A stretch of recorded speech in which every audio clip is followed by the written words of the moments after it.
Hello बच्चों, स्वागत है आप लोगों का आज के इस क्लास में। आज हम लोग पढ़ने वाले हैं वैद्युत धारा का चुंबकीय प्रभाव। देखिए, हमने सबसे पहले स्थिर वैद्युत आवेश पढ़े। स्थिर वैद्युत आवेश के कारण आवेशों के बीच लगने वाला बल पढ़ा, वैद्युत क्षेत्र पढ़ा, विभव पढ़ा। फिर जब आवेश गति करने लगे तो हमने वैद्युत धारा पढ़ा। अब उसके बाद हमको क्या पढ़ना, वैद्युत धारा का चुंबकीय प्रभाव। तो इसके बारे में हमको किसने बताया था? एक वैज्ञानिक थे, ओर्स्टेड।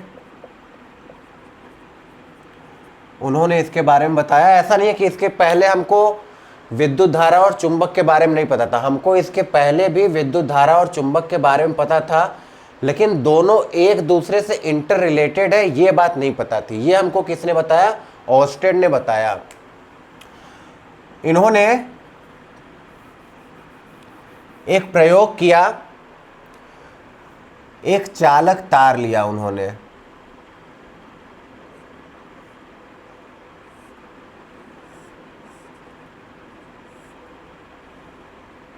कुछ इस तरीके से, और उसको एक बैटरी से कनेक्ट कर दिया। अभी ये स्विच ओपन है, इसका मतलब इसमें वैद्युत धारा का प्रवाह नहीं होगा। तब इन्होंने यहाँ पे एक जब चुंबकीय सुई रखा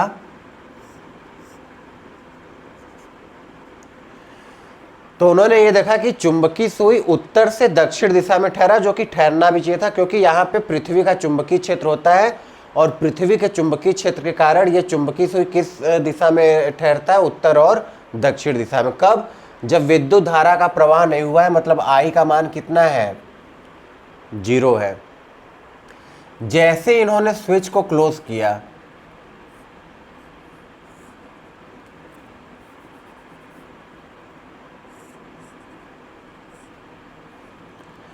तो यहां पे क्या होगा? एक वैद्युत धारा का प्रवाह होगा।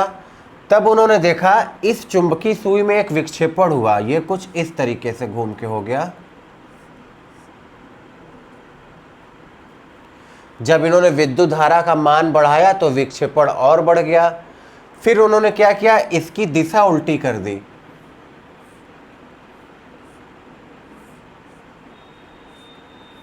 कुछ इस तरीके से। तो अब वैद्युत धारा का प्रवाह कैसे होगा? इस तरीके से हो गया। तो इस बार ये विक्षेपण की दिशा भी पलट गई। ये इस दिशा में गया और ये इस दिशा में गया। ठीक है। क्या किया उन्होंने? एक चालक तार लिया। पहले उसमें कोई भी विद्युत धारा प्रवाहित नहीं किया, तो जो चुंबकीय सुई था वो पृथ्वी के चुंबकीय क्षेत्र के कारण किस दिशा में ठहरा? उत्तर और दक्षिण दिशा में। फिर उन्होंने क्या किया? इसमें वैद्युत धारा प्रवाहित किया। तो उन्होंने देखा कि चुंबकीय सुई में विक्षेपण हुआ है। उन्होंने विद्युत धारा की दिशा उल्टी कर दी, तो देखा है उन्होंने विक्षेपण की दिशा भी बदल गई। जब उन्होंने विद्युत धारा को घटाया बढ़ाया तो विक्षेपण का मात्रा भी घटा बढ़ा। तो उन्होंने कहा कि विद्युत धारा के कारण कोई चुंबकीय क्षेत्र उत्पन्न हो रहा है, तभी तो चुंबकीय सुई में विक्षेपण हो रहा है। तो यही से हमको क्या पता चला? विद्युत धारा का चुंबकीय प्रभाव। ठीक है। देखिए, इस चुंबकीय सुई में तब तक कोई विक्षेपण नहीं हुआ जब तक कोई चुंबकीय क्षेत्र ना आए। पृथ्वी के चुंबकीय क्षेत्र के कारण ये उत्तर और दक्षिण दिशा में ठहरता है, लेकिन अगर हम कोई चुंबक पास में ले आए तो इसमें विक्षेपण होता है। तो उन्होंने चुंबक नहीं लाया पास में। उन्होंने एक बार क्या किया? इस बार एक चालक तार लाया जिसमें उन्होंने विद्युत धारा प्रवाहित किया, और धारा प्रवाहित करने के कारण उन्होंने देखा कि चुंबकीय सुई में विक्षेपण हो रहा है। चुंबकीय सुई में विक्षेपण हो रहा है, इसका मतलब यहाँ कोई चुंबकीय क्षेत्र उत्पन्न हो रहा है। तो उन्होंने क्या बोला कि जो वैद्युत धारा है, वैद्युत धारा चुंबकीय प्रभाव उत्पन्न करता है।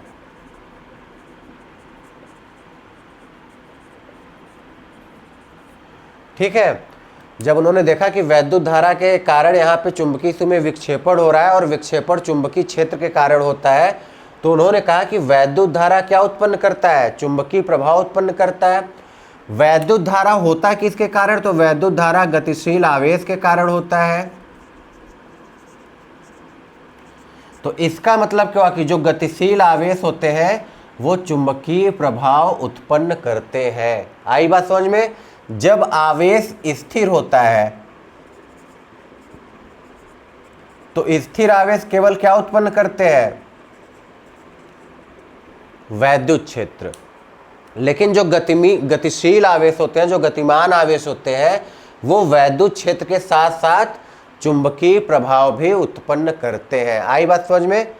तो ऐसा नहीं है कि इसके पहले हमको चुंबक के बारे में नहीं पता था, पता था, लेकिन चुंबकीय प्रभाव और वैद्युत धारा एक दूसरे से कैसे रिलेटेड है इसके बारे में नहीं पता था। तो इसके बारे में हमको किसने बताया? ऑर्स्टेड ने बताया। ठीक है, ऑर्स्टेड ने क्या बताया? तो ऑर्स्टेड ने ये बताया कि जो वैद्युत धारा होता है या जो गतिशील आवेश होते हैं वो क्या उत्पन्न करते हैं? चुंबकीय प्रभाव उत्पन्न करते हैं।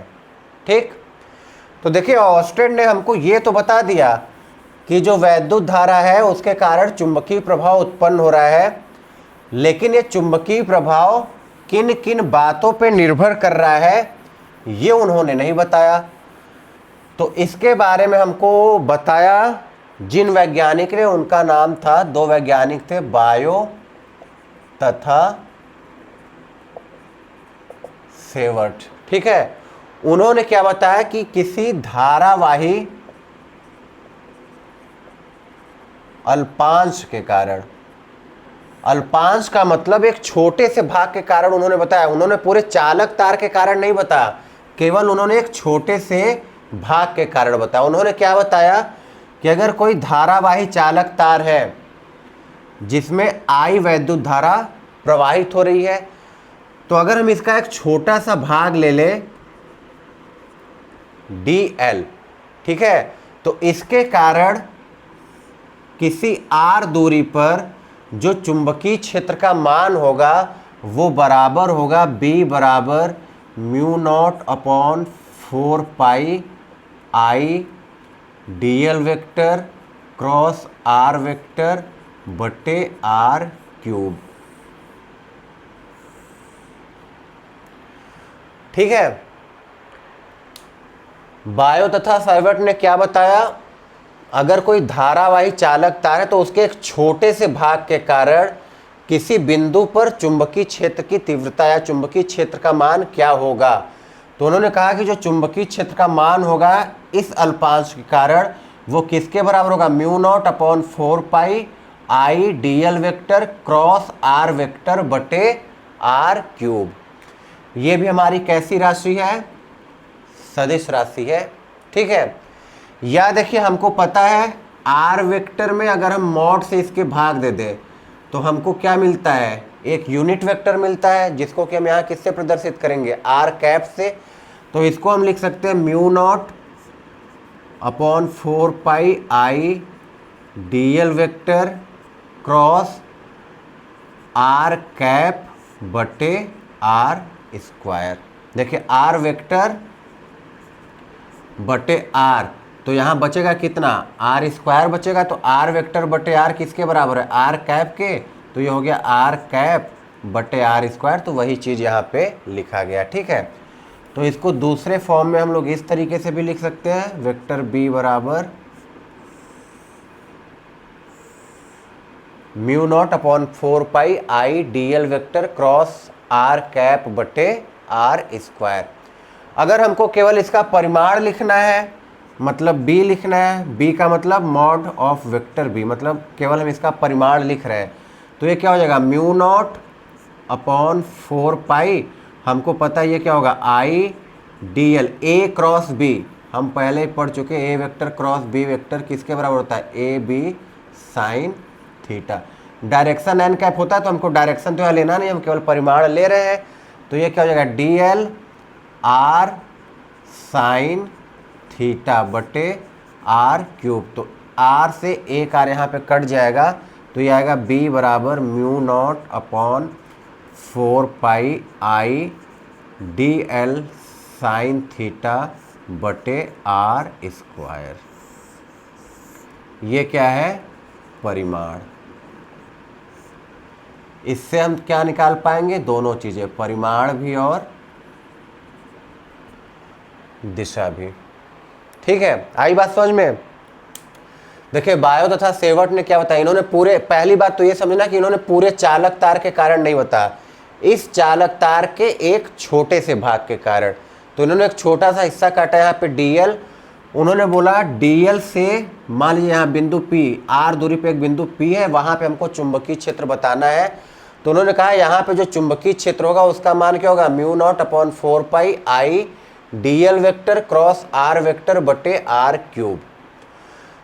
देखिए ये जो लंबाई होता है, हमको पता है लंबाई तो अदिश राशि है, तो यहाँ पे जो सदिश राशि लंबाई बताया गया है ये डीएल वेक्टर, तो डीएल वेक्टर क्या है, ये डीएल वेक्टर इस डीएल लंबाई का परिमाण है और वैद्युत धारा का दिशा है, ठीक है। तो इसीलिए अगर हमको डीएल वेक्टर पूछे किस दिशा में, तो डीएल वेक्टर इस दिशा में होगा, क्यों, क्योंकि वैद्युत धारा किधर है, आगे की तरफ है। तो डीएल वेक्टर में क्या है, ये इसका परिमाण और दिशा किसका है, वैद्युत धारा का।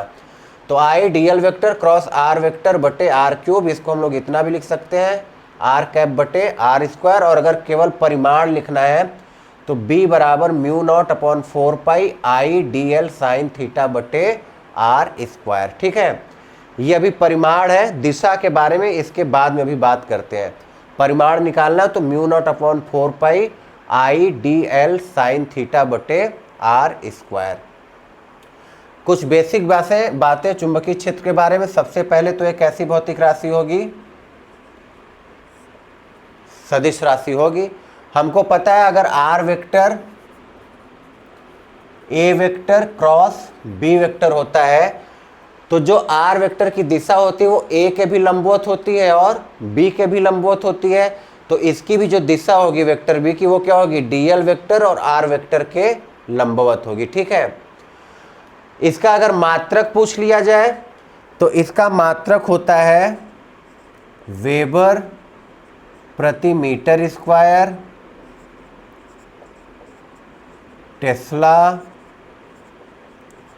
गॉस, गॉस जो होता है वो सीजीएस यूनिट है, और 1 टेस्ला में होता है 10⁻⁴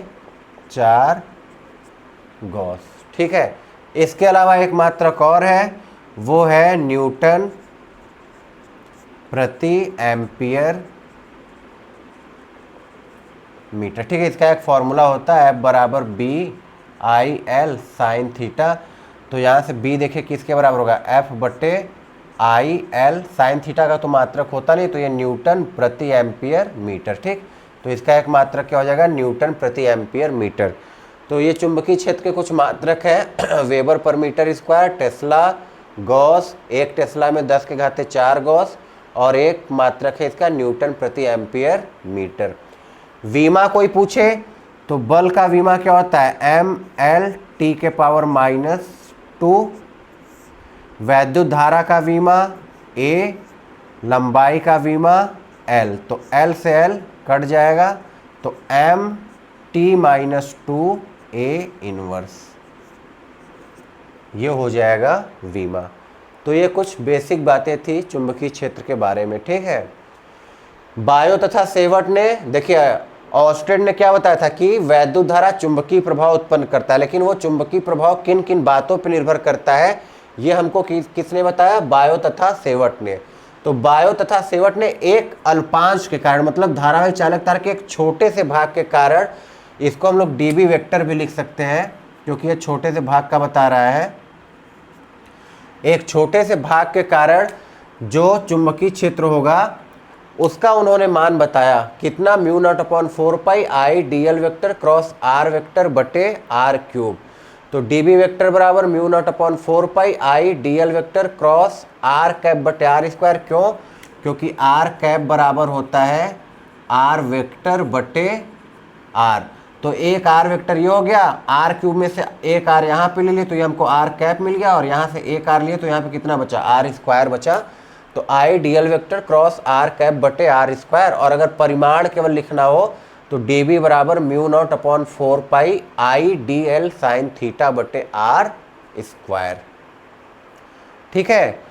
ये तो हुआ परिमाण और ये उसके कुछ बेसिक बातें।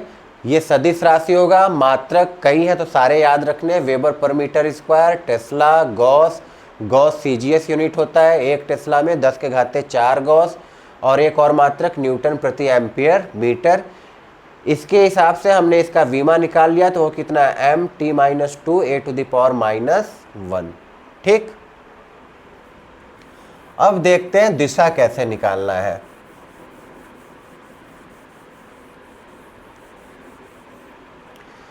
तो मान लीजिए ये एक धारावाही चालक तार है और इस तरीके से इसमें वैद्युत धारा प्रवाहित हो रहा है, तो हमको अपना दाहिना हाथ लेना है और इसको इस तरीके से रखना कि ये अंगूठा और हथेली ये एक दूसरे के लंबवत रहे। अब यदि अंगूठा हमारा वैद्युत धारा की दिशा में है और हमको यहाँ पे चुंबकीय क्षेत्र निकालना है, ठीक है, तो हम अंगूठा कहाँ रखेंगे? वैद्युत धारा की दिशा में, और हथेली उधर रखेंगे जहाँ चुंबकीय क्षेत्र निकालना है, जैसे यहाँ पे इस तरीके से। तो यहाँ पे जो चुंबकीय क्षेत्र होगा वो हथेली के लंबवत होगा और अंदर की तरफ, ठीक है, ये हथेली है, हथेली के लंबवत कुछ इस तरीके से। तो यहाँ पे चुंबकीय क्षेत्र किधर होगा? अंदर की तरफ होगा। तो अंदर की तरफ हम लोग इस तरीके से प्रदर्शित करते हैं चुंबकीय क्षेत्र को। ये हमको बताता है इनवर्ड, मतलब अंदर की ओर, ठीक है। वैसे अगर इधर निकालना हुआ तो अंगूठे को चुंबकीय क्षेत्र की दिशा में, अब हथेली इधर है तो हथेली के लंबवत किधर आएंगे? बाहर की तरफ आएंगे। तो यहां पे जो चुंबकीय क्षेत्र होगा वो आउटवर्ड होगा, मतलब बाहर की ओर, ठीक है। अंदर की तरफ क्रॉस बना के, बाहर की तरफ डॉट बना के। कैसे निकालना है? तो दाएं हाथ से इस तरीके से दाएं हाथ की हथेली को रखेंगे, अंगूठा चुंबकीय क्षेत्र की दिशा में। अगर यहाँ पे हमको निकालना है अंगूठा वैद्युत धारा की दिशा में, अगर यहाँ पे हमको चुंबकीय क्षेत्र निकालना है तो चुंबकीय क्षेत्र क्या होगा? हथेली के लंबवत बाहर की तरफ। इसको हम इस तरीके से भी बता सकते हैं कि अगर देखिए ये है हमारा वैद्युत धारा की दिशा, तो इसके कारण जो चुंबकीय क्षेत्र होगा इसके कारण इस तरीके से होगा, गोल गोल, इस तरीके से चारों तरफ गोल गोल, मतलब कुछ ऐसा,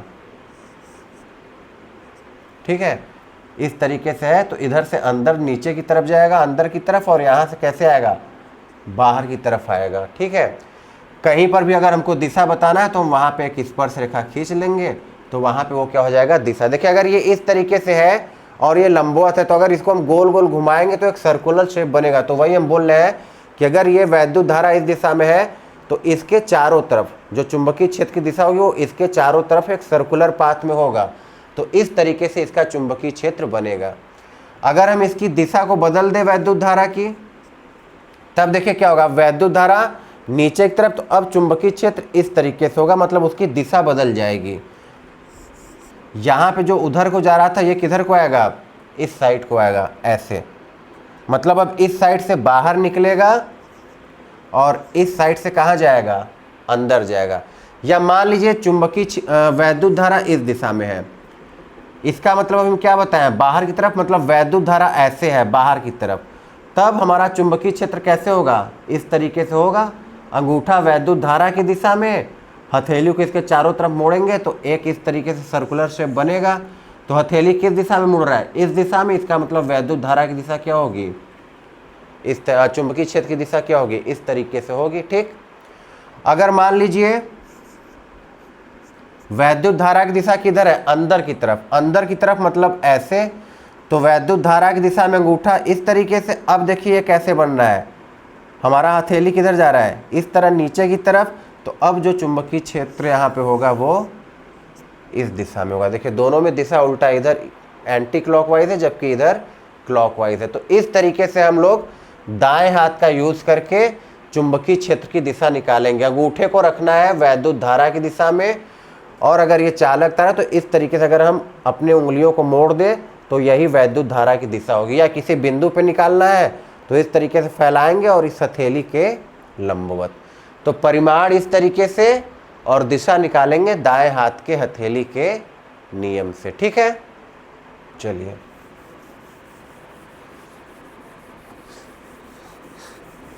यहां से कुछ बातें और देखते हैं। देखिए जो परिमाण है dB वो किसके बराबर है? Mu naught upon 4 pi I D L sine theta बटे आर स्क्वायर। ये हमारा चित्र था, dl से r दूरी पे ये थीटा था, ये r था, ठीक है। या अगर हम एक सीधा तार बना ले इस तरीके से, ये थीटा ये r, तो यहाँ पे हमने जो dB निकाला है वो ये वाला फॉर्मूला है, mu naught upon 4 pi I D L sine theta बटे आर स्क्वायर। ये हो गया हमारा वैद्युत धारा का दिशा। थीटा क्या है? तो dl वेक्टर और r वेक्टर के बीच का कोण है। तो अगर देखिए इस बिंदु को हम कहाँ ले आए? इस लाइन के ऊपर ले आए, यहाँ पे कहीं पे भी इस लाइन के ऊपर किसी भी जगह ले जाए, तो थीटा किसके बराबर हो जाएगा? जीरो अंश के बराबर, और साइन जीरो किसके बराबर होता है, जीरो के बराबर। मतलब किसी धारावाही चालक के अनुदिश जो चुंबकीय क्षेत्र होगा उसका मान क्या होगा, जीरो। चालक के अनुदिश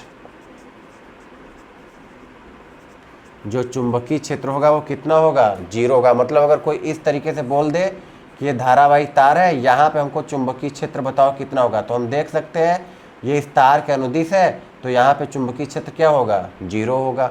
यहाँ कोई पूछ ले तो यहाँ भी क्या होगा, जीरो। यहाँ भी कोई पूछ ले तो यहाँ भी क्या होगा, जीरो। तो किसी धारावाही चालक के अनुदिश चुंबकीय क्षेत्र का मान क्या होगा, जीरो। जैसे जैसे एंगल बढ़ाएंगे चुंबकीय क्षेत्र बढ़ता जाएगा, और जब थीटा हमारा होगा कितना, 90, तो साइन देखिए, साइन थीटा का अधिकतम मान कितना होता है, 1 होता है। और वो कब होता है, जब थीटा कितना हो, 90 अंश हो। तो जब थीटा होगा 90 अंश, तो वहाँ पे जैसे यहाँ पे चुंबकीय क्षेत्र का मान क्या होगा, अधिकतम होगा। ठीक है, तो ये वाली बात इंपॉर्टेंट है कि किसी धारावाही चालक के अनुदिश चुंबकीय क्षेत्र का मान कितना होता है, 0 होता है। ठीक, कोई दिक्कत, चलिए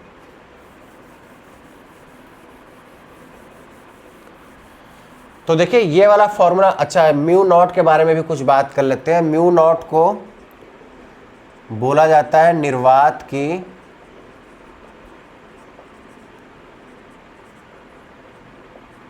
चुंबकशीलता। ठीक है, म्यू नॉट को क्या बोलेंगे, निर्वात की चुंबकशीलता। इसका जो मान होता है वो होता है 4 पाई इंटू 10⁻⁻7 न्यूटन प्रति एम्पियर स्क्वायर, या इसका एक मात्रक और होता है वेबर प्रति एम्पियर मीटर। ठीक है, म्यू नॉट एक नियतांक है जिसको बोलते हैं निर्वात की चुंबकशीलता। इसकी वैल्यू कितनी होती है, 4 पाई इंटू 10⁻⁻7 न्यूटन प्रति एम्पियर स्क्वायर इसका मात्रक हो गया। इसका एक मात्रक और है वेबर प्रति एम्पियर मीटर। यहाँ से विमा भी निकाल सकते हैं। तो बल, ये न्यूटन किसका मात्रक होता है, बल का, तो बल का विमा क्या हो गया, mL/-2 बटे एम्पियर। वैद्युत धारा का विमा क्या हो जाएगा, a स्क्वायर, तो ये ऊपर जाएगा, तो mL/-2 a-2, ये हो जाएगा इसका विमा। ठीक है, इसका मतलब म्यू नॉट अपॉन 4 पाई का मान कितना होगा, 10⁻⁻7। तो हम अपने फॉर्मूले में जब भी कोई न्यूमेरिकल हल करेंगे तो इसकी जगह हम डायरेक्ट लिख सकते हैं कितना, 10⁻⁻7। मतलब dB बराबर हम लिख सकते हैं 10⁻⁻7 IDL साइन थीटा बटे r स्क्वायर। लेकिन ये ध्यान देना है, ये इतनी वैल्यू तभी रखेंगे जब हमारा माध्यम क्या हो, निर्वात हो। अगर कोई और माध्यम दिया होगा तो वहाँ पे इसका मान कुछ और होगा। ठीक है, निर्वात के लिए इसका मान होता है 4 पाई इंटू 10⁻⁻7। तो म्यू नॉट हुआ निर्वात की चुंबकशीलता, मात्रक क्या, न्यूटन प्रति एम्पियर स्क्वायर या वेबर प्रति एम्पियर मीटर, और विमा क्या है, mL/-2 a⁻⁻2। और हमने यहाँ परिमाण के बारे में क्या सीखा कि किसी चालक तार के अनुदिश चुंबकीय क्षेत्र का मान क्या होगा, 0 होगा, क्योंकि थीटा हो जाता है 0 वहाँ पे। अधिकतम कब होगा, जब थीटा कितना हो, 90 अंश हो। ठीक है,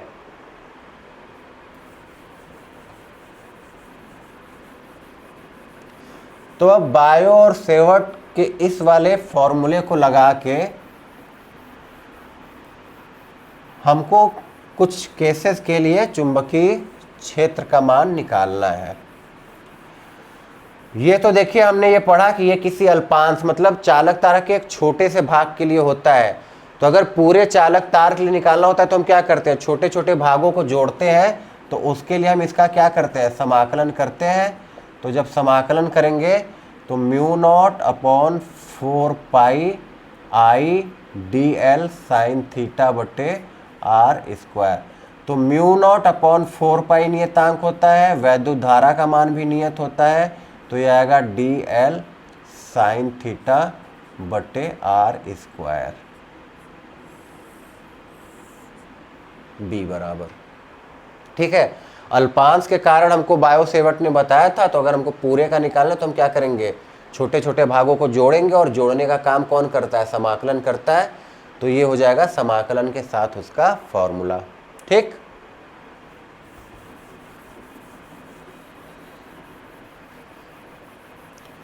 तो मान लीजिए हमें एक दे दिया कि कोई लंबाई है चालक तार, परिमित लंबाई दिया, मतलब इसकी लंबाई बहुत ज़्यादा नहीं है, इसकी लंबाई हमको पता है, परिमित लंबाई का चालक तार दिया है। हमसे बोला इससे a दूरी पे जाके यहाँ पे चुंबकीय क्षेत्र का मान निकालना है। तो हम सबसे पहले क्या करेंगे, इसके दोनों किनारों को यहाँ से मिलाएंगे। ये एंगल मान लेते हैं फाई 1 और ये एंगल मान लेते हैं फाई 2, ठीक है। अब देखिए हमको पूरे चालक तार के कारण निकालना तो आता नहीं है, हमको उसके एक छोटे से भाग के कारण निकालना आता है। तो हम क्या करेंगे, किसी छोटे से भाग के कारण यहाँ पे चुंबकीय क्षेत्र निकालेंगे और फिर हर जगह छोटे छोटे छोटे भाग के कारण निकालेंगे और उन सभी भागों को जोड़ देंगे, या किसी छोटे से भाग के कारण निकाल के हम लिमिट लगा के उसका समाकलन कर देंगे। तो हम क्या करते हैं, मान लेते हैं हम यहाँ से y दूरी पे गए और ये वाला एंगल कितना है फाई, ठीक है। यहाँ से हम y दूरी पे गए और यहाँ पे एक छोटा सा अल्पांश ले लिए, एक छोटा सा ले लिए जिसका लंबाई कितना है dy है, ये है एंगल थीटा और ये है हमारे वैद्युत धारा की दिशा। आई बात समझ में। हमसे क्या बोला, एक परिमित लंबाई का चालक तार है जिससे a दूरी यहाँ पे हमको चुंबकीय क्षेत्र ज्ञात करना है। तो सबसे पहले तो हमने किनारों को मिला दिया, ये एंगल बना फाई 1 और ये एंगल बना फाई 2।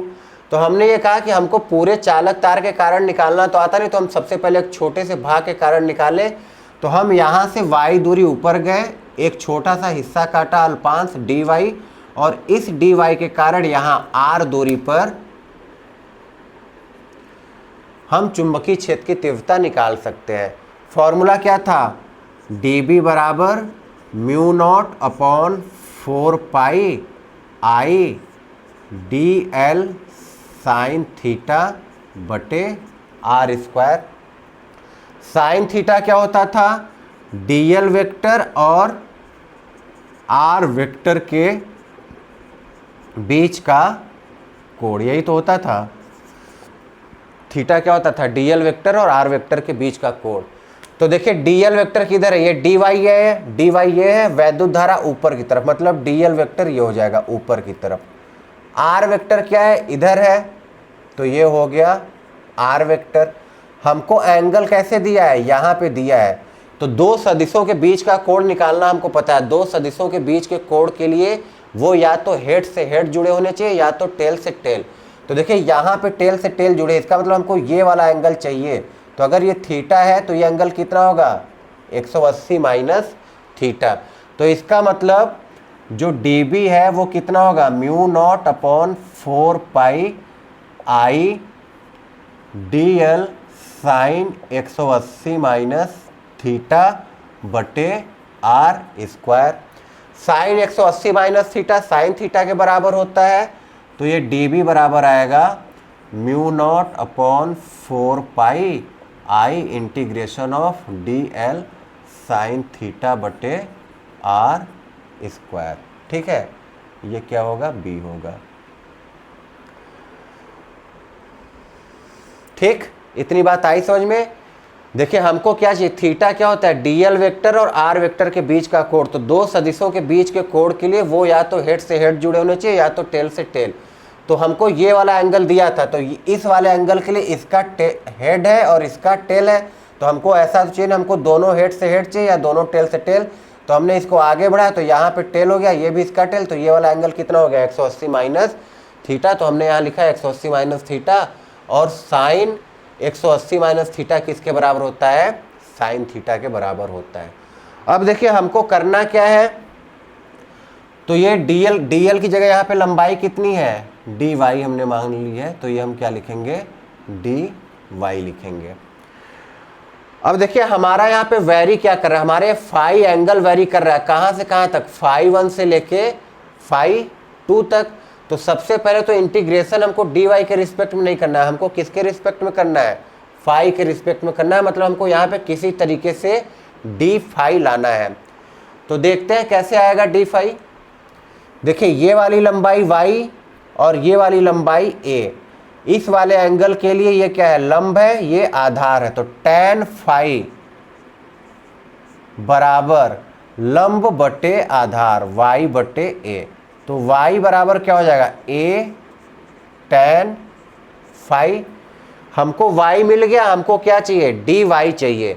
तो हम क्या करेंगे, इसका अवकलन करेंगे फाई के रिस्पेक्ट में। तो dy बटे डी फाई बराबर a। tan फाई का अवकलन क्या होता है, सेक स्क्वायर फाई। तो ये क्या हो गया, a सेक स्क्वायर फाई।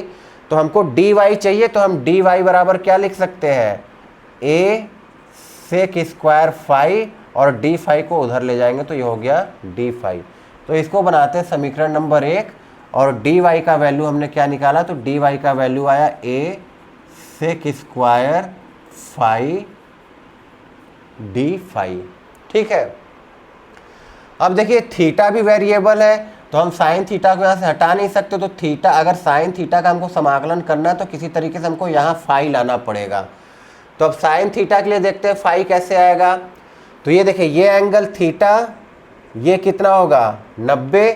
तो हमको पता है इन तीनों कोणों का योगफल किसके बराबर होता है, 180 अंश के बराबर होता है। मतलब थीटा प्लस 90 प्लस फाई किसके बराबर, 180 अंश के बराबर। या थीटा प्लस फाई बराबर, इसको उधर ले जाएंगे, 90 अंश को उधर ले जाएंगे तो 180 में से 90 माइनस होगा तो क्या बचेगा 90। इसलिए थीटा बराबर फाई को उधर ले जाएंगे तो 90 माइनस फाई। ठीक है। इसका मतलब साइन थीटा को हम क्या लिख सकते हैं, साइन और थीटा की जगह 90 माइनस फाई। तो ये किसके बराबर आएगा, कॉस फाई के बराबर। Sine 90 minus theta cos theta होता है, तो साइन 90 माइनस फाई किसके बराबर होगा, कॉस फाई के बराबर होगा। तो हमने यहाँ से पता कर लिया साइन थीटा किसके बराबर, कॉस फाई के बराबर। ठीक है। क्या आर का मान वेरिएबल है या नियत है, तो अगर हम ऊपर जाएंगे तो आर का मान बढ़ेगा और नीचे आएंगे तो आर का मान घटेगा। इसका मतलब हमको यहाँ से आर को भी हटाना है, तो आर के साथ भी हमको कुछ ऐसा करना है कि फाई जैसा कुछ आ जाए। तो देखते हैं आर, देखिए आर की वैल्यू क्या होगी, ये रेस कर देते हैं। अब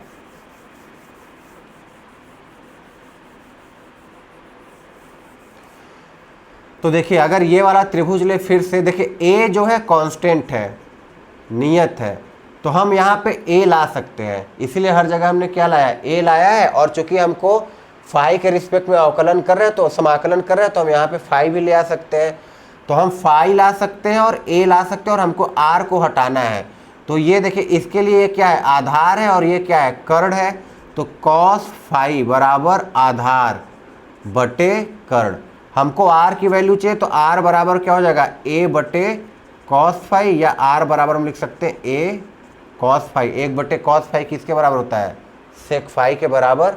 तो आर बराबर हमको मिल गया ए सेक फाई।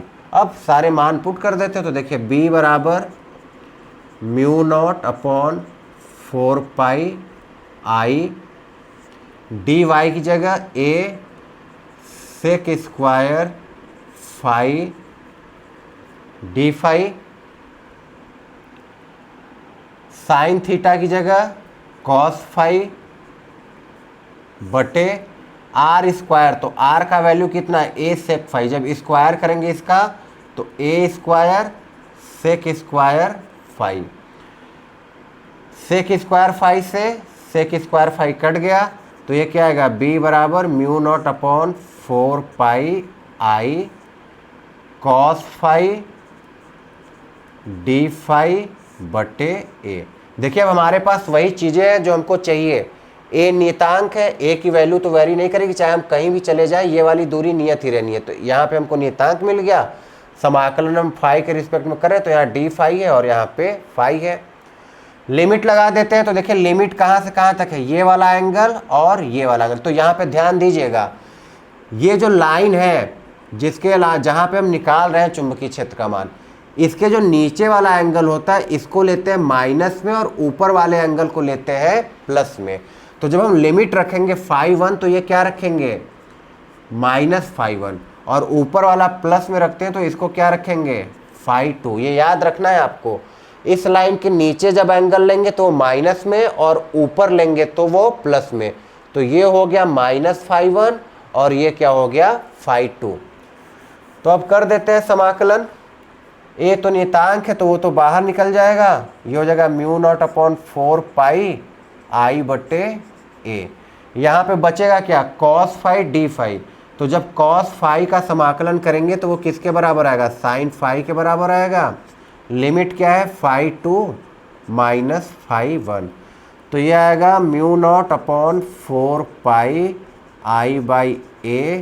पहले अपर लिमिट रखेंगे तो sin φ2 माइनस लोअर लिमिट तो sin माइनस φ1। तो sine minus theta minus sine theta के बराबर होता है। तो जब ये माइनस यहाँ आएगा तो माइनस माइनस क्या हो जाएगा, प्लस। तो यही आ जाएगा μ0/4 πi/a साइन φ2 प्लस साइन φ1। या इसको हम लोग लिख सकते हैं μ0/4 πi/a साइन φ1 प्लस साइन φ2। तो ये है आपका डेरिवेशन। ये किसके लिए है, जब परिमित लंबाई का कोई चालक तार हो, अनंत लंबाई का नहीं, किस लंबाई का, जब कोई परिमित लंबाई का चालक तार हो, उसके कारण हमसे कहीं पे चुंबकीय क्षेत्र पूछे तो B बराबर μ0/4 πi/a sign φ1 plus sign φ2। Note कर लीजिए।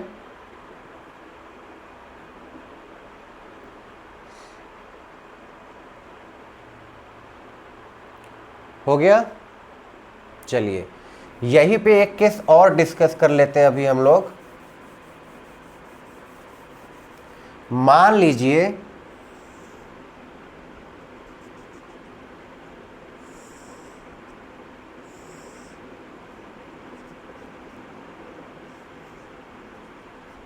ये वाला एंगल φ1 और ये पूरा एंगल φ2। देखिए यहाँ पे हमारा φ1 इस वाले लाइन के नीचे था, ये है ए, जहाँ पे हमको ए दूरी पे यहाँ चुंबकीय क्षेत्र निकालना है। लेकिन इस बार जो φ1 एंगल है वो इस लाइन के ऊपर है।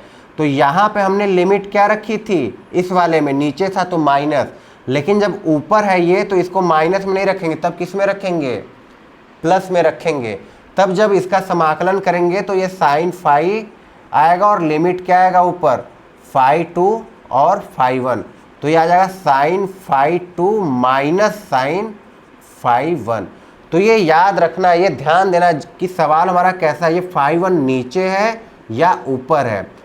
तो अगर φ1 नीचे है तब तो दोनों क्या रहेगा, प्लस रहेगा, साइन φ1 रहेगा और प्लस साइन φ2 रहेगा। लेकिन अगर φ1 इस लाइन के ऊपर है तो φ1 को हम किसके साथ लिखेंगे, माइनस के साथ लिखेंगे, याद रखना है, ठीक है। अगर नीचे था तो हमने φ1 माइनस φ1 लिया था, जिससे हमारा आंसर प्लस में आया था। लेकिन अगर ये एंगल इस लाइन के ऊपर चला जाए, जैसे यहाँ पे φ1 इस लाइन के ऊपर है, तो अब हम लिमिट इस φ1 को माइनस में नहीं रखेंगे, हम इसको प्लस में रखेंगे, जिससे यहाँ पे किस में आएगा, माइनस में आएगा, ठीक है। चलिए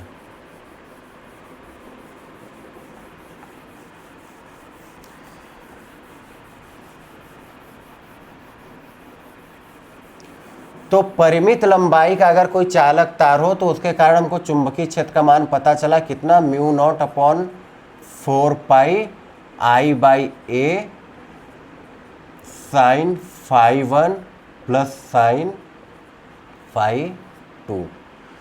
तो अब मान लीजिए अगर परिमित लंबाई का ना होके अनंत लंबाई का है कोई तार, ठीक है, इस तरीके से इनफाइनाइट लेंथ का है,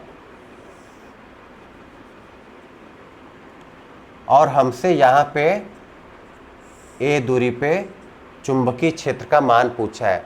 तो देखिए अगर अनंत लंबाई का कोई चालक तार हो, जैसे यहाँ पे अनंत लंबाई का तो हम नहीं बना सकते, लेकिन उसको दिखाने के लिए हम इस बिंदु को एकदम नज़दीक ले सकते हैं, जैसे इस तरीके से। तो इस बिंदु के लिए ये जो लंबाई होगी एक तरीके से अनंत लंबाई का काम करेगा। तो देखिए φ1 क्या होता था, ये होता था φ2 और ये होता था φ1।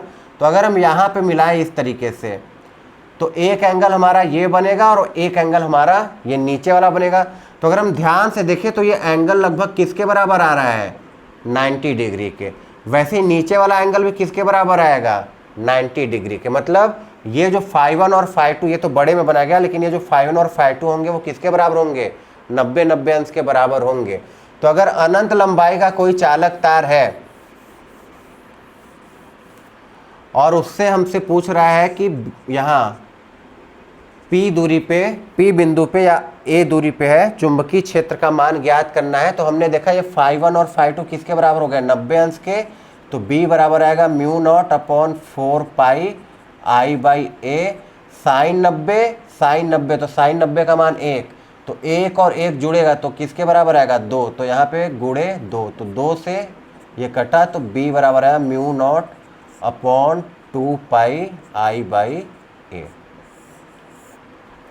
ये होगा जब अनंत विस्तार का कोई चालक तार हो और हमसे किसी A दूरी पे हमसे किसका मान पूछा जाए, चुंबकीय क्षेत्र का मान पूछा जाए। ऐसा क्यों हुआ, जब अनंत विस्तार पे चला जाएगा तो ये जो कोण बनाएगा वो कितने अंश का बनाएगा, 90 अंश का बनाएगा। इसीलिए sin 90 प्लस sin 90 2 के बराबर हुआ, और हल किए तो किसके बराबर आ गया, μ0/2 I/A के बराबर। ठीक है, इसी का एक केस और बना देता है क्या, कि अनंत विस्तार का एक तार है, लेकिन अब हमको जो चुंबकीय क्षेत्र ज्ञात करना है वो इस तार के एक सिरे पे ज्ञात करना है। देखिए इसके पहले हमको इसके बीच में कहीं निकाले थे, लेकिन इस बार हमको इसके एक सिरे पे ज्ञात करना है। तो सिरे पे देखिए अगर ज्ञात करना है तो हमको पता है ये वाला एंगल तो कितना होगा, 90 अंश। देखिए अगर अनंत विस्तार का तार है इस तरीके से, यहाँ पे एकदम नज़दीक अगर एक बिंदु पे जाए, यहाँ एक सिरा, इसका ये सिरा है, तो यहाँ एकदम नज़दीक बिंदु पे अगर हम जाएं तो ये लगभग कितने अंश का कोण बनाएगा, यहाँ पे 90 अंश का कोण बनाएगा। ठीक है, तो φ2 तो किसके बराबर हो गया, 90 अंश के। φ1 देखिए क्या होता है, तो φ1 ये वाला एंगल होता था, तो अगर हम इस रेखा पे निकालें, मतलब इस रेखा को कहाँ ले गए, इसके ऊपर ले गए, तो जब इसके ऊपर ले गए तो φ1 किसके बराबर हो गया, 0। देखिए पहले कहाँ थे, ऐसे थे, कोई एंगल बना रहा था, अब हम बोल रहे हैं नहीं हमको यहीं पे निकालना है, इसी के यहाँ, तो हम इसको कहाँ ले जाएंगे, इस तरीके से ले जाएंगे। तो इन दोनों रेखाओं के बीच का कोण अब कितना हो गया, 0। तो φ1 किसके बराबर हो गया, 0 के बराबर। तो ये क्या आएगा, B बराबर μ0/4 I/A, sin 0 का मान 0 और sin 90 का मान 1, तो B बराबर आ जाएगा μ0/4 I/A। तो ये कुछ स्पेशल केसेस है जो कि हमको याद रखना है। ये दोनों किसके लिए है, अनंत लंबाई के चालक तार के लिए है। ठीक है, जिसमें से ये किसके लिए है, जब जिस बिंदु पे हम निकाल रहे हैं चुंबकीय क्षेत्र वो चालक तार के एक सिरे पर हो, उसके लिए ये वाला फॉर्मूला है। तो हम लोगों को कौन कौन से फॉर्मूले याद रखने हैं, B बराबर μ0/4 मिटा देते हैं इसको। सबसे पहला फॉर्मूला B वेक्टर बराबर μ0/4 I dl vector cross r vector बटे r³।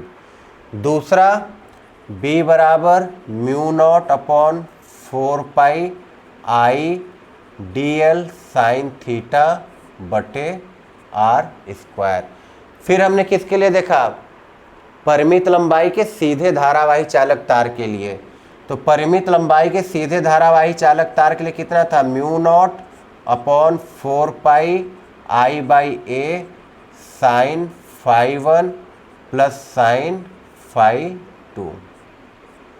ठीक, फिर अगर अनंत लंबाई का कोई चालक तार हो और बीच में किसी बिंदु पे हमसे पूछ रहा है, तो B बराबर μ0/2 I/A, और अगर चालक वो अनंत लंबाई का चालक तार है और उसके किसी एक सिरे पे पूछा जा रहा है, तो B बराबर μ0/4 I/A। ठीक, तो जितने फॉर्मूले हम लोगों ने देखे हैं उस पर कुछ सवाल करते हैं कि कब हमको कौन सा फॉर्मूला लगाना है।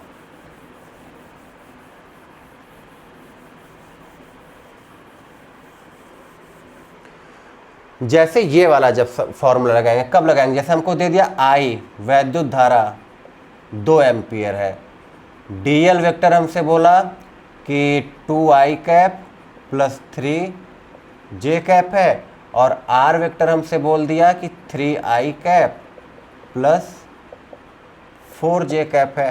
तो हमसे पूछा वेक्टर B का मान बताइए, तो हम निकाल सकते हैं। देखिए वेक्टर B किसके बराबर होगा, म्यू नॉट अपॉन 4 पाई का मान कितना, 10⁻⁻7, I का मान कितना है 2, डीएल वेक्टर कितना है 2I cap plus 3J cap, cross product किसके साथ, इसके साथ 3I cap plus 4J cap बटे इसका R क्यूब, R क्यूब मतलब ये वाला जो है इसका परिमाण। तो इसका परिमाण कैसे निकालेंगे, अंडर रूट 3 का वर्ग 9 प्लस 4 का वर्ग 16, तो 16 9 25 कितने बराबर आया 5। तो R का मान हो गया 5, तो 5 का क्यूब करेंगे तो 50 25 25 125। बस इसको हल कर देना है। क्रॉस प्रोडक्ट हमको पता है, जब I के साथ करेंगे तो 0 हो जाएगा, J के साथ करेंगे तो 0 हो जाएगा। तो I का J के साथ आएगा और J का किसके साथ आएगा, I के साथ I क्रॉस J किसके बराबर होता है, K कैप के बराबर, और J cap cross I cap ये किसके बराबर होता है, माइनस K कैप के। तो देखिए जब 2I कैप और 3I, तो I क्रॉस I तो 0 हो गया, 2I कैप का इसके साथ गुणा करेंगे तो 2 चौक के 8, और I cap cross J cap किसके बराबर, K कैप के बराबर। फिर J कैप और यहाँ 3 त्रिक के 9, J cap cross I cap, तो J cap cross I cap किसके बराबर, माइनस K कैप के बराबर, और J क्रॉस J तो हो जाएगा 0, तो 8 और माइनस 9, तो ये किसके बराबर आएगा, माइनस K कैप। ठीक है, इन दोनों का क्रॉस प्रोडक्ट किसके बराबर आएगा, माइनस K कैप। तो 2 गुणे 10 के घाते -7 माइनस K कैप बटे 125। तो ये हो गया डायरेक्शन माइनस K कैप का अंदर। अगर हम एक्स वाई इस प्लेन को ले लें तो माइनस का मतलब अंदर की तरफ। ठीक, तो इस तरीके से ये वाला फॉर्मूला लगाएंगे। इस वाले फॉर्मूले के लिए हमको डायरेक्ट मान दिया रहेगा कि हाँ I 2 एम्पियर है, जो अल्पांश है मान लेते हैं वो 10 सेंटीमीटर है, थीटा हमको दे दिया 30 अंश, और जो दूरी है वो है 2 मीटर। तो डायरेक्ट वैल्यू पुट करेंगे और हमारा आंसर निकल के आ जाएगा। ठीक है, तो ये दो फॉर्मूले तो डायरेक्ट हमको वैल्यू पुट करना है और आंसर निकल के आ जाना है। इन सब पे बात करते हैं।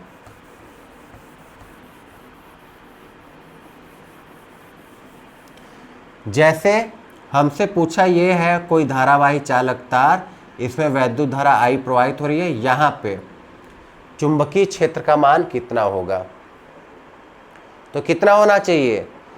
देखिए ये बिंदु क्या है, धारावाही चालक तार के अनुदिश है। अनुदिश का मतलब थीटा किसके बराबर, 0। तो जब धारावाही चालक तार के अनुदिश होता था तो हमने वहां पे देखा था B किसके बराबर आता था, 0 के बराबर। देखिए B क्या है, mu naught upon 4 pi I dl sine theta बटे R स्क्वायर। तो जब इसके अनुदिश ही ले रहे हैं तो थीटा तो हो गया 0, तो अगर थीटा 0 तो ये पूरा का पूरा 0। तो ये अगर कोई धारावाही चालक तार है उसके अनुदिश चुंबकीय क्षेत्र का मान क्या होता है, 0। यहाँ भी 0 होगा, यहाँ भी 0 होगा, इस तार पे कहीं पूछ ले तो वहाँ भी क्या होगा, 0 होगा। ठीक है, चलिए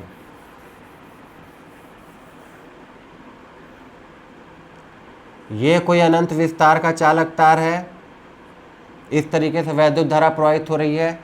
यहाँ हमसे पूछा कि बताओ चुंबकीय क्षेत्र का मान क्या होगा।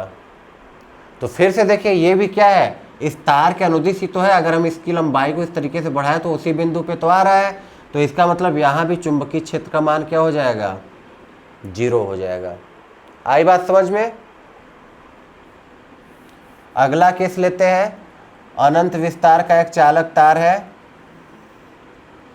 इस तरीके से वैद्युत धारा प्रवाहित हो रही है, यहाँ से R दूरी पे,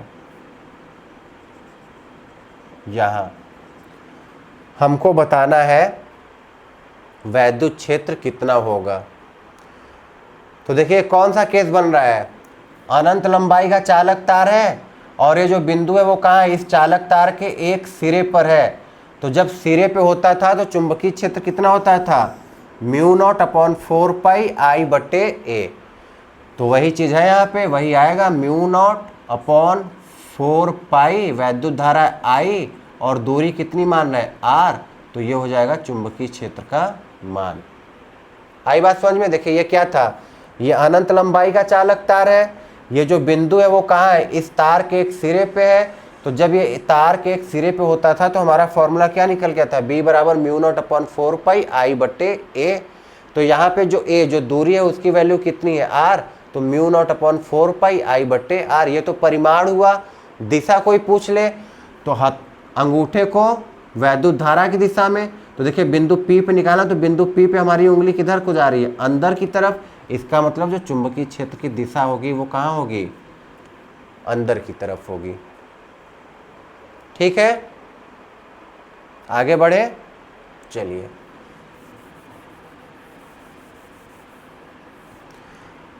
इस बार मान लेते हैं 2 वायर है,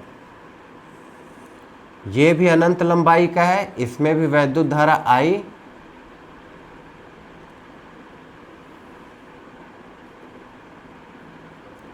ये भी अनंत लंबाई का है, इसमें भी वैद्युत धारा आई। तो यहां से आर दूरी पर हमको बताना है कि चुंबकीय क्षेत्र का मान कितना होगा। करिए कोशिश। देखिए यहां पे अब कितने तार हैं, 2 तार है। तो इस वाले तार के लिए बिंदु क्या है, इस तार के अनुदिश है। तो अगर हम इस तार को पहला तार बोले तो पहले तार के कारण जो चुंबकीय क्षेत्र वहां पे होने वाला वो क्या है, 0। क्यों, क्योंकि ये बिंदु क्या है, इस तार के अनुदिश है और वो हमको पता है कि अगर तार के अनुदिश है तो चुंबकीय क्षेत्र का मान क्या होगा उसके लिए 0। ये वाला देखिए क्या है, तो ये वाला एक अनंत विस्तार का तार है जिसके एक सिरे पे हमको चुंबकीय क्षेत्र का मान ज्ञात करना। तो फिर से वही formula mu naught upon 4 pi आई बटे ए। मतलब इस वाले तार के कारण यहाँ पे आएगा कितना, म्यू नॉट अपॉन 4 पाई आई बटे ए का मान कितना है आर। इसके कारण हो गया 0, इस वाले के कारण आया कितना, म्यू नॉट अपॉन 4 पाई आई बटे आर। दिशा फिर से, तो ये वैद्युत धारा उंगली किधर मुड़ेगी, अंदर की तरफ। मतलब यहाँ पे वैद्युत चुंबकीय क्षेत्र की दिशा क्या होगी, अंदर की ओर होगी। ठीक,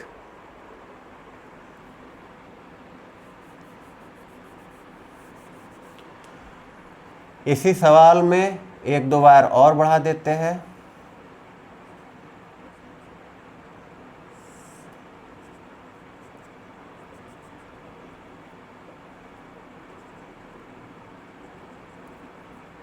ये भी आर दूरी पे है और ये भी आर दूरी पे है। अब हमको निकालना है कि यहाँ बिंदु P पर चुंबकीय क्षेत्र का मान क्या होगा। तो अब देखिए कितने वायर है, 4 हो गए, 1 2 3 और 4। तो देखिए इसके लिए और इसके लिए ये वाला बिंदु क्या है, इस चालक तार के अनुदिश है। तो इसके लिए भी 0 हो जाएगा चुंबकीय क्षेत्र और इसके लिए भी। देखिए ये जो बिंदु है वो क्या है, इन चालक तार के अनुदिश है लंबाई के। तो हमको पता है अगर अनुदिश है तो वहां पे उसके कारण चुंबकीय क्षेत्र क्या होगा, 0 होगा। बचा क्या, इसके कारण और इस वाले के कारण। तो इस वाले के कारण हम क्या बता सकते हैं, अनंत लंबाई का चालक तार है और बिंदु का है इसके एक सिरे पे। तो इसका फॉर्मूला क्या होगा, म्यू नॉट अपॉन 4 पाई आई बटे ए की वैल्यू कितनी है आर।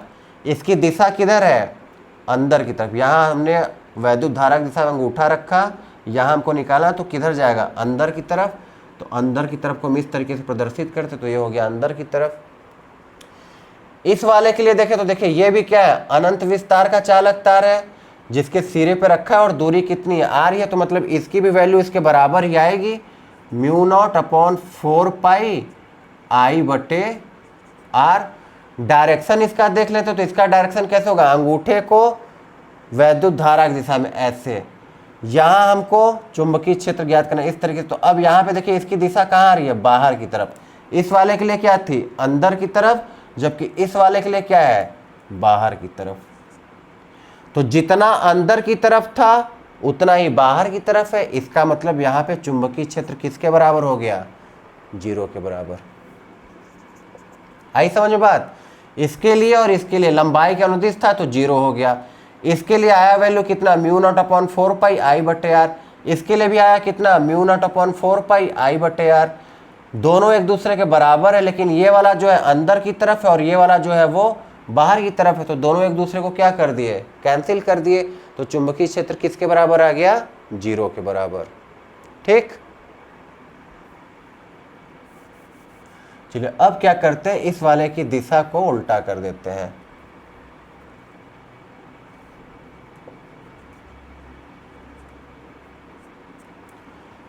अब सोचिए कितना आएगा, ट्राई करिए। देखिए फिर से वही चीज, इसके लिए और इसके लिए, तो ये बिंदु इनके लंबाई के अनुदिश है, मतलब इसके लिए 0 हो जाएगा।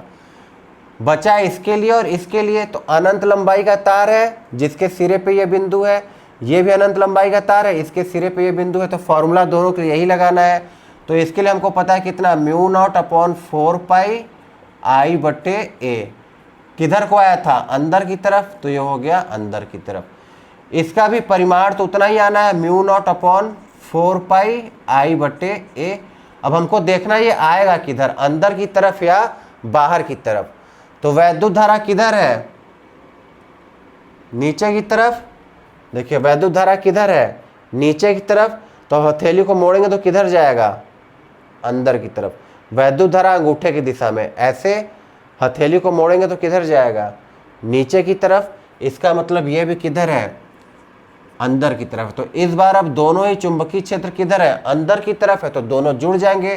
तो इसको जोड़ दिया तो 2 का गुणा कर दो, तो 2 गुणे म्यू नॉट अपॉन 4 पाई आई बटे ए। तो इस तरीके से हमको परिमाण निकालना है, दिशा निकालना है और फिर जोड़ना या घटाना है।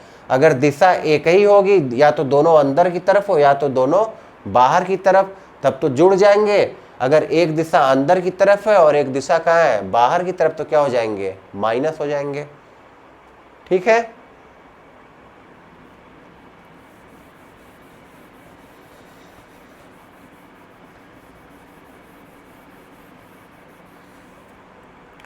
चलिए अब इस वाले फॉर्मूले पे आते हैं। मान लीजिए आई वैद्युत धारा है,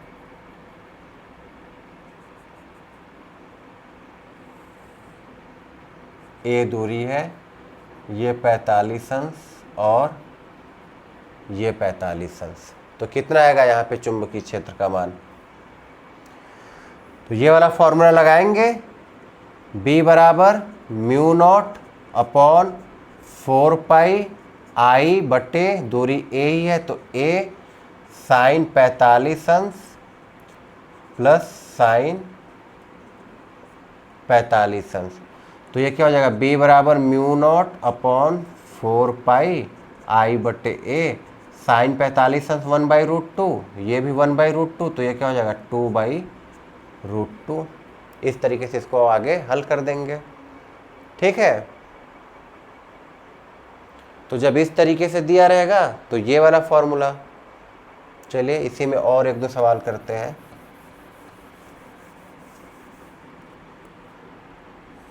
मान लीजिए एक वर्ग दे रखा है, इसकी लंबाई है L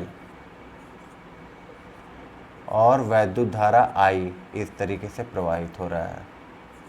हमको यहाँ मध्य बिंदु पे निकालना है क्या? चुंबकीय क्षेत्र। तो कुछ नहीं करना, अभी जो सवाल किए थे बस वही वाला केस है। देखिए अगर हम इसकी बात करें केवल, तो इसको इस तरीके से मिलाइए, इसको इस तरीके से मिलाइए, ये निकाल लीजिए। ये वर्ग है तो हमको पता है ये एंगल कितना होगा? 45 अंश, और ये एंगल भी कितना होगा? 45 अंश। ये वाली दूरी कितनी होगी? तो अगर ये पूरा L है लंबाई, तो हमको पता है ये वाली दूरी कितनी होगी? L बटे 2। तो क्या है फॉर्मूला? B बराबर म्यू नॉट अपॉन 4 पाई आई बटे ए साइन 5 तो साइन 45 अंश प्लस साइन 45 अंश। ए क्या होता है, लंबाई, तो ये वाली दूरी अब कितनी है, l/2, तो यहाँ हम कितना लिख देंगे l, और ये 2 कहाँ चला जाएगा, ऊपर। तो ये b किसके बराबर है, μ0/4 2I/L साइन 45 अंश, साइन 45 अंश 1/√2 प्लस 1/√2 कितना आएगा 2√2। तो ये कितना हो जाएगा 2 डिवाइडेड बाई √2। तो 2 और 2 4, इससे कटेगा, तो b बराबर μ0πI/L और √2। ये तो देखिए केवल एक के कारण आया, वैसे इसके कारण भी आएगा, इसके कारण भी आएगा, और इसके, एक देखिए एक तो ये हो गया, दूसरा इसके कारण, तीसरा इसके कारण, और चौथा इसके कारण। देख लेते हैं, अगर सबकी दिशा एक जैसी होगी तो सब जुड़ जाएंगे। तो देखिए इसके कारण यहाँ पे अंदर की तरफ, यहाँ पे जाएंगे, वैद्युत धारा कैसे रखना है, इस तरीके से, और हथेली किधर रखेगा, देखिए ये अंगूठा किधर रहेगा, वैद्युत धारा की दिशा में इधर, हथेली किधर रखना है, जिधर हमको निकालना है चुंबकीय क्षेत्र, तो ये हो गया अंगूठा और ये हथेली, तो ये भी कहाँ जा रहा है, अंदर की तरफ। तो इसके कारण भी अंदर की तरफ, इसके कारण भी अंदर की तरफ।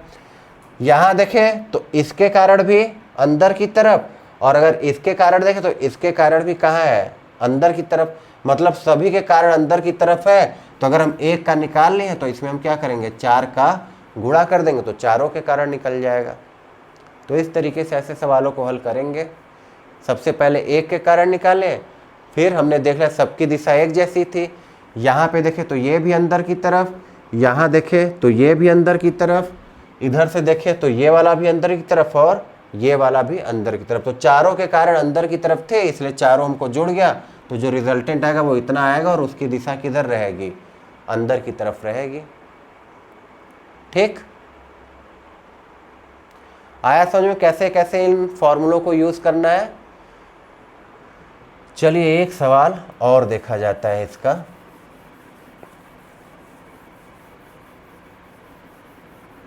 एक तो ये वाला प्रॉब्लम लेते हैं जिसमें हम लोगों को माइनस रखना होता है, कि ये कुछ इस तरीके से है, इसके कारण हम यहाँ पे निकाल लें, ये एंगल है 30 अंश और ये एंगल है 60 अंश। आई दिया है और ये दिया है ए। तो क्या करना था, याद है, ये होता था φ1। φ1 कहाँ होता था, नीचे। तो हमारे फॉर्मूले में φ1 क्या होता था, प्लस। लेकिन जब यह φ1 ऊपर चला गया तो ये φ1 क्या हो जाएगा, माइनस हो जाएगा। हमने फॉर्मूले में इस चीज़ को डिस्कस किया था। मतलब जब यहाँ पे एंगल रखेंगे तो यहाँ पे हम कितना रखेंगे, माइनस साइन 30 अंश, और इसको रखेंगे साइन 60 अंश। बाकी ये वैल्यू μ0/4 रख देंगे, आई और ए जो भी वैल्यू दिया है वो रखेंगे। लेकिन एंगल के लिए ध्यान देना है, अगर ये ऊपर चला गया इसका मतलब φ1 हमारा किस में आ गया, माइनस में। तो साइन φ1 की जगह माइनस साइन φ1 लिखेंगे, जो कि किसके बराबर आएगा, माइनस साइन 30 अंश के इस वाले सवाल में। ठीक,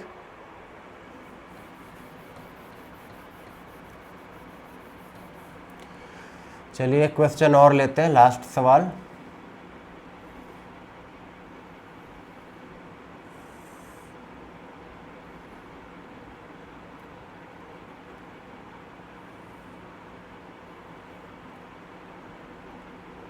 ये लंबाई है 2a, ये वाली लंबाई भी है 2a, और ये लंबाई है a, ये लंबाई है a, ये वाली लंबाई भी कितनी होगी, a, ये लंबाई है a, और ये वाली लंबाई भी है a। यहाँ हमको बिंदु P पर चुंबकीय क्षेत्र निकालना है। वैद्युत धारा का प्रवाह कुछ इस तरीके से है, इस डायरेक्शन में।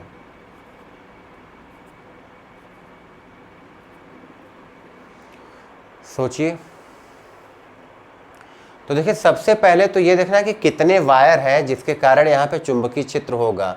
तो अगर यहाँ से स्टार्ट करें तो 1 2 3 4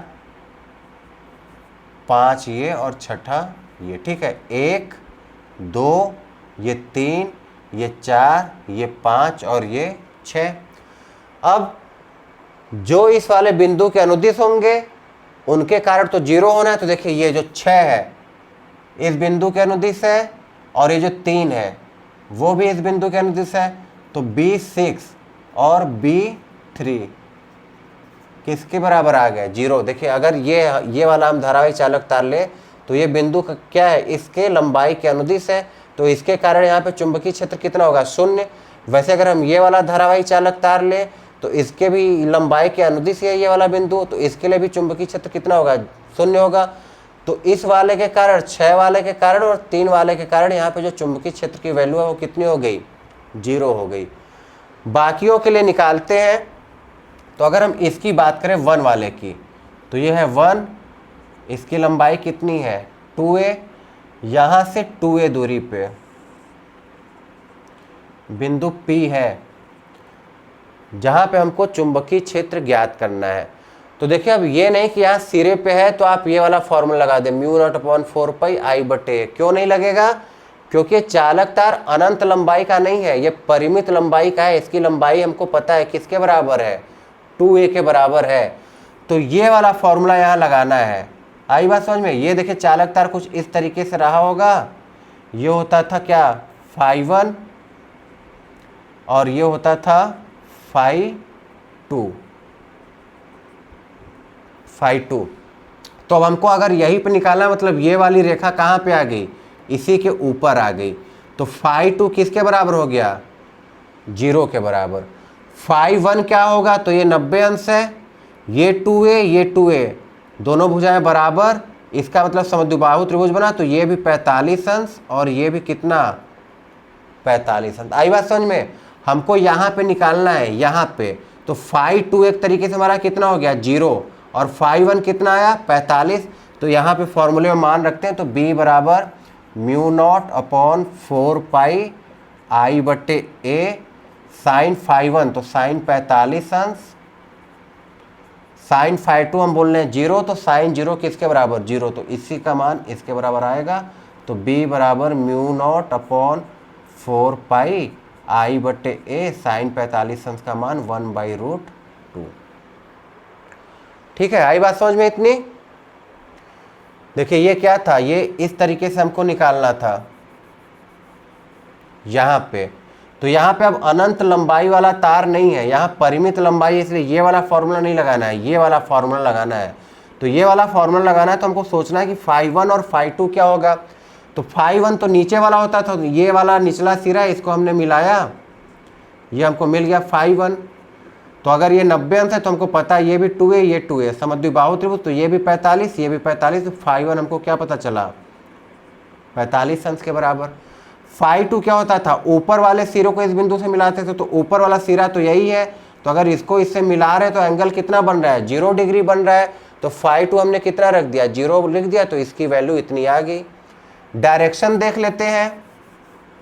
तो इसके कारण यहाँ पे डायरेक्शन कैसे होगा? देखिए ये वैद्युत धारा नीचे की तरफ, तो अंगूठा नीचे की तरफ, यहाँ पे हमको निकालना, तो ये कहाँ आ रहा है? बाहर की तरफ। तो इसका मतलब इसका डायरेक्शन किधर होगा? आउटवर्ड होगा, बाहर की तरफ होगा। ठीक है, नीचे वाला देखें केस, तो ये भी देखिए क्या है? 2a है। ठीक है, अच्छा इस वाले केस में ये जो दूरी थी 2a थी, तो यहाँ पे हम क्या लिख देंगे? 2a लिख देंगे। देखिए फॉर्मूला क्या? μ0/4πi/a sign φ1 plus sign φ2। तो दूरी जो a है, तो इस वाले से कितनी दूरी पे हम निकाल रहे हैं? a प्लस a 2a, इसीलिए यहाँ पे वैल्यू कितना रखा गया है? 2a रखा गया। ठीक है, उसके बाद हमारा φ1 क्या था? φ1 था 45 अंश, जबकि φ2 क्या आया? 0 आया। ठीक है, नीचे वाले केस के लिए देखो, तो 2a, इसके एक सिरे से यहाँ 2a दूरी पे निकालना है, तो फिर से यही वाला केस बन गया। लंबाई 2a है, एक सिरे से 2a पे निकालना है, इसका मतलब परिमाण तो इतना ही आने वाला है। डायरेक्शन देख लेते हैं। इसके कारण डायरेक्शन कहाँ था? बाहर की तरफ। इसके कारण डायरेक्शन किधर होगा? देखिए अंगूठा वैद्युत धारा की दिशा में, तो ये किधर आएगा? बाहर की तरफ। तो इसके नीचे वाले के कारण भी यहाँ पे कहाँ आ रहा है, बाहर की तरफ आ रहा है। इसका मतलब इसके कारण और इसके कारण परिमाण बराबर है, लेकिन दिशा दोनों की क्या है, बाहर की तरफ। तो हम क्या करेंगे, यहीं पे 2 का गुणा कर देते हैं। तो दोनों के कारण हमको मिल गया और बाहर की तरफ मिल गया। अब बचा कौन कौन सा, चौथा और पांचवा। तो देखिए अगर चौथे की बात करें तो अब लंबाई ये वाली कितनी है, a, और यहाँ से a दूरी पे, दूरी कितनी है अब यहाँ से यहाँ a, मतलब फॉर्मूला तो हमको यही लगाना है। फिर से हमको φ1 क्या मिलेगा, 45 अंश, और φ2 क्या मिलेगा, 0 अंश। सेम ये जो ये डायग्राम था वही ये डायग्राम है, और जो ये डायग्राम था वही ये डायग्राम है। बस करंट की डायरेक्शन बदली, यहाँ पे आगे की तरफ है, यहाँ पीछे की तरफ, यहाँ नीचे की तरफ और यहाँ ऊपर की तरफ। एक अंतर यह कि यहाँ से दूरी कितनी थी 2a, और यहाँ से दूरी कितनी है a। वैसे यहाँ से दूरी कितनी थी 2a, और यहाँ से दूरी कितनी है a। तो इसके लिए और इसके लिए भी फॉर्मूला यही रखना है, एंगल भी वही होना है, φ1 φ2, बस a का मान बदल जाएगा। a यहाँ पे 2a था, और इन दोनों के लिए, चौथे और पांचवे के लिए a की वैल्यू कितनी होगी, a। तो इसका मतलब है किसके बराबर होगा, 2μ0/4 पाई i बटे, अब दूरी कितनी है, केवल a है, तो a 1/√2। डायरेक्शन देख लेते हैं। तो देखिए इनके लिए तो बाहर की तरफ है, तब इसके लिए देखते हैं। तो वैद्युत धारा किधर है, अंदर। तो अब अगर हम अपने उंगलियों को मोड़ेंगे तो किधर जा रहा है, अंदर की तरफ, मतलब इसके कारण चुंबकीय क्षेत्र किधर है, अंदर। वैसे यहाँ पे अंगूठे की दिशा में वैद्युत धारा, अब अगर उंगलियों को मोड़ो तो किधर आ रहा है, अंदर की तरफ। इसका मतलब इन दोनों के कारण चुंबकीय क्षेत्र किधर है, अंदर की तरफ। तो इसके कारण बाहर की तरफ, इसके कारण अंदर की तरफ। तो इसका मतलब एक में से दूसरे को घटा देंगे और हमको नेट चुंबकीय क्षेत्र मिल जाएगा। आई बात समझ में। तो इस सवाल को एक बार अपने से आप लोग फिर से ट्राई करिएगा, उम्मीद है समझ में आएगा, कोई दिक्कत नहीं है। देखिए यहाँ पे ये ध्यान देना है बस हमको कि कब अनंत विस्तार लगाना है और कब क्या लगाना है। जैसे ये वाला केस है, लंबाई कितनी है 2a, तो यहाँ पे ये परिमित लंबाई है, अनंत लंबाई का चालक तार नहीं दिया है, और इसके एक सिरे से 2a दूरी पे, एक सिरे से 2a दूरी पे बिंदु B पे हमको चुंबकीय क्षेत्र निकालना है। तो जब चुंबकीय क्षेत्र निकालना होता है, तो अगर आपको ये याद हो डायग्राम, तो हम क्या करते थे, इसके ऊपर वाले सिरे को इससे मिलाते थे, नीचे वाले सिरे को इससे मिलाते थे। तो ये एंगल होता था φ1 और ये होता था φ2। तो नीचे वाले सिरे को मिलाए तो ये हो गया φ1 किसके बराबर आया, 45 अंश के बराबर।